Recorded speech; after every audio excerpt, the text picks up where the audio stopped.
Hey guys, how's it going? Kripp here. So today I want to talk to you guys about why I probably won't be playing Diablo 3 very much. If you guys saw the stream, if you guys saw some of the notions I was talking about in yesterday's video, you kind of get the idea. But I wanted to be clear, I wanted to give you guys my opinion about Reaper of Souls, because you know what? I woke up today, I checked out the D3 Reddit because I was curious what people, wanted to talk about, what we're thinking, and I saw this article about how Diablo 3's Reaper of Souls received a 9.5 out of 10 on some kind of review website or some bullshit like that. So if there's that kind of stuff out there, I feel it's actually very important for me to give my counter opinion.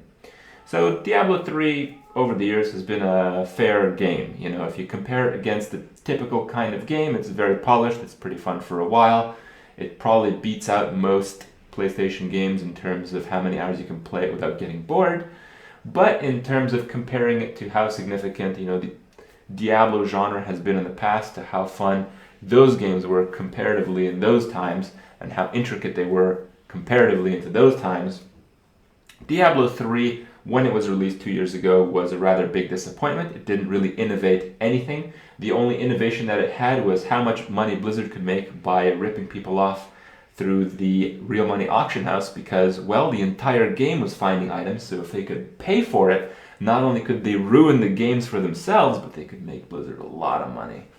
So this aspect was the only real innovation, and it's not one you can really feel good about. It's not one you could really tie into the gaming experience. So it was basically just a disappointment. People were expecting more, they didn't get it, they got bored sooner than they thought. And well, myself included, among a lot of these players expressed that opinion.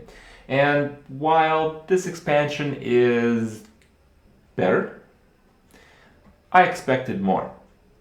And I think this is a very similar notion to when, I started playing Diablo originally, and very similar to what people may see, maybe not today, maybe not on the second day of play, because, there is a nostalgic feeling when you start picking up these games again. You start picking up your old characters. You want to see how well you do. You want to see what they added to the game. You want to explore the content.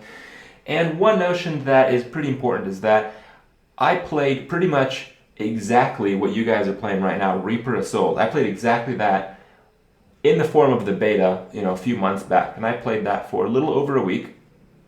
And at the start, it was extremely enjoyable. And after about a week, I got a little bit bored. A little bit after that, I absolutely could not stand playing the game. I was literally falling asleep on stream, even though I had a full night's rest and every reason to be entertained by any kind of game. So playing that, I explored a lot of the content, and playing again now, I noticed that nothing has really changed. A few minor things, a few minor details. Crusaders seem a little bit more powerful, but overall, the game, the function, the mechanics, all that stuff is pretty much the same.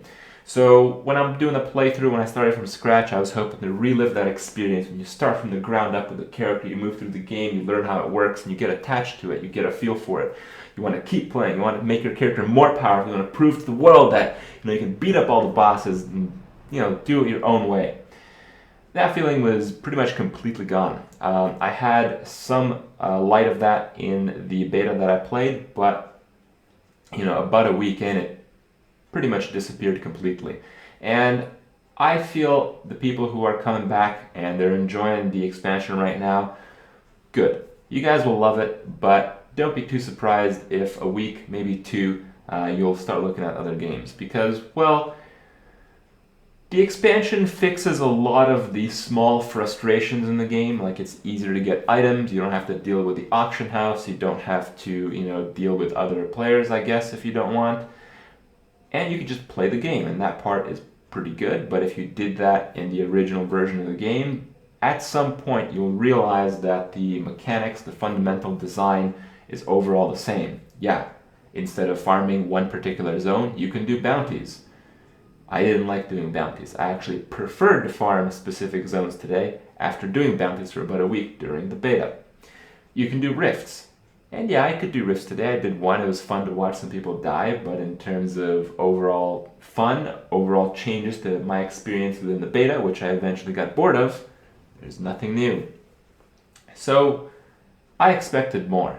I expected more because I know that people who are really into this type of game, people who, play RPGs in general, this will not last. This is still not the Diablo 2 that people wanted to at least match in a game like Diablo 3.